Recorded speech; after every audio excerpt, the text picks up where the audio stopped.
Well, good morning, world. Good morning, good morning. No, North Dakota transplant did not die, contrary to some popular rumors. I must apologize for the length of time it's been since my last visit with you folks. There have been a number of life-changing events for me over the past several months, and I'm not even going to begin to try to go into all of them. I don't have that much time. My battery would run dead and you people would fall asleep. Yes, baby, I don't know. We're on our way from Bismarck back to Fargo. I have a new traveling partner. Let's see if we can pan down here. You say hi, baby? Can you say hi to everyone? I guess she doesn't want to talk when you can see her.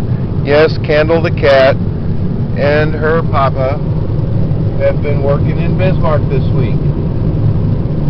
We're on our way home to Fargo. I have missed all of this, I must tell you. There is not a lot to report from North Dakota. Due to the low price of gasoline, the oil boom is kind of on pause for right now. Doesn't mean that there aren't jobs available. There are still jobs, still a lot of trucking going on. We're still pulling 1 million barrels out of the shale up here per month, but the exploration and the new drilling has taken a dramatic turn to the decreasing side. There's a 70% reduction in new exploration and drilling right now.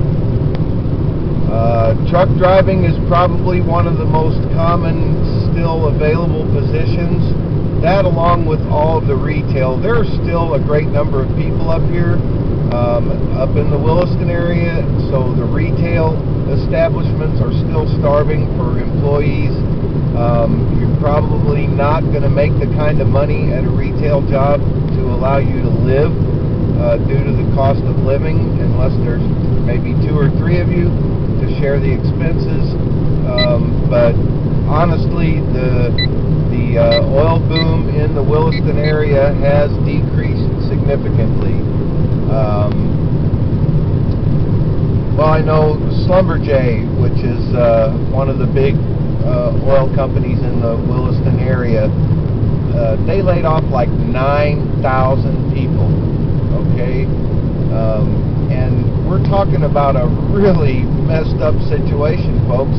If you can imagine, your housing goes with your job in many cases up there, and these people found out that they didn't have a job anymore, and they have 24 hours to vacate the company housing.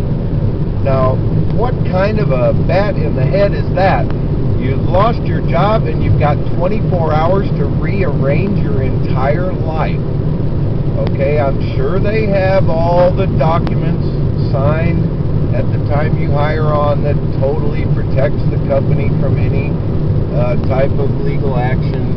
All kinds of waivers, I'm sure, have been put in place, but to me that's appalling. You know, what is the rush? What is the big deal with 24 hours? It's not like you're moving someone else in there immediately, are you? Laying 9,000 people off? I really don't get that part of it, but anyway, that is what it is. How in the heck has everyone been? I can't say enough. The messages have still been flowing in. I've still got new people checking out the videos. I know many of them have been on here for quite some time. I do thank you for all your comments and all your posts. It really is amazing.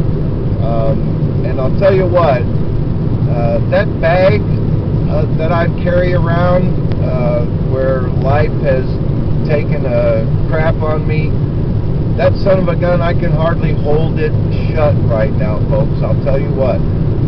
I have gone through some major changes. Let me just say this.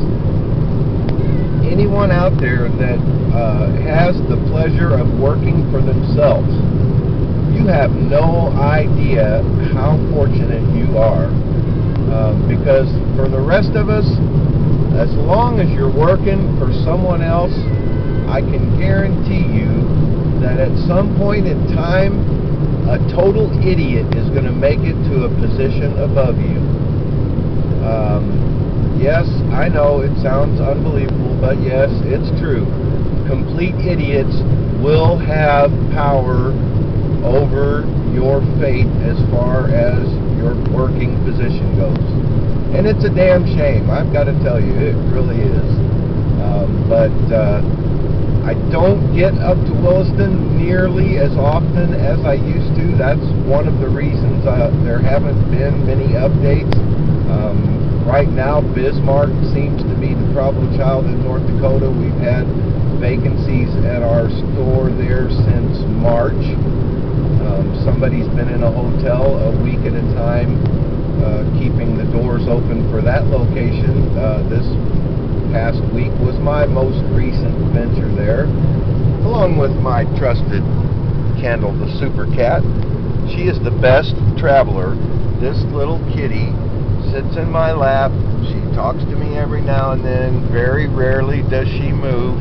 But when we stop, she's of course curious as to what's going on and where we are and what we're doing. She's got quite the digs laid out here. She's got her bed over here. She's got a nice place to lay. She's got food and water in the back, and of course the place for her to make her deposits there.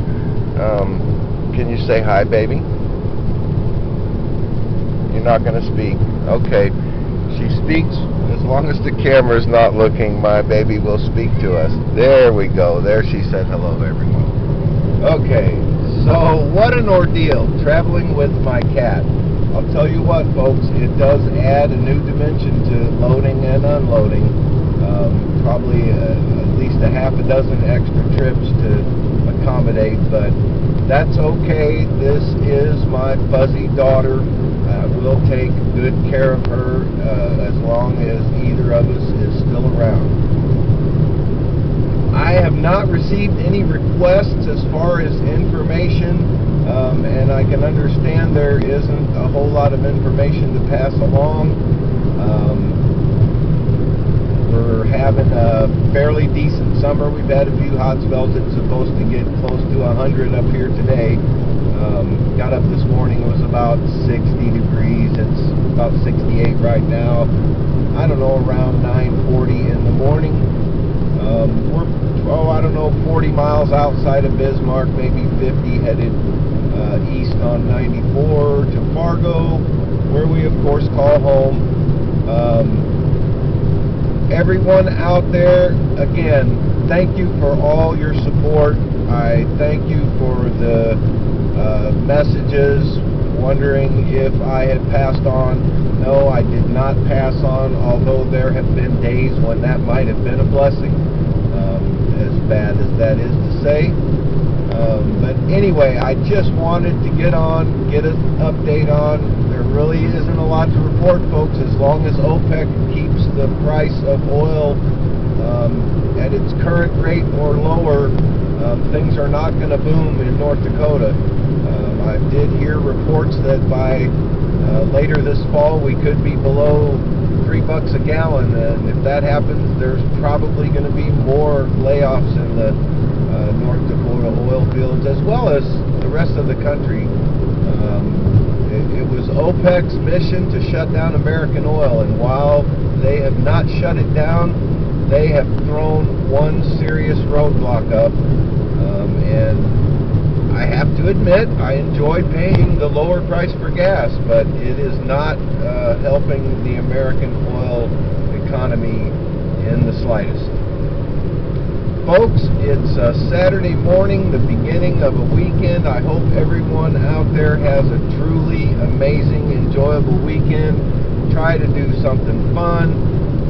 make a couple of other people smile this weekend, and I guarantee you'll have a better one than if you aren't able to do that. Thanks again, everyone. Keep the messages and the comments coming in. If there's anything specific you want to know about North Dakota, give me a shout out. Send me an email through the site. That's the best way for me to get back in touch with anyone. And just have a great weekend and a great week ahead. And I will try my best to make sure it is not so distant between checking in with everyone. You folks are great. Candle says bye. See you. We'll talk with everyone next time. Bye, everybody.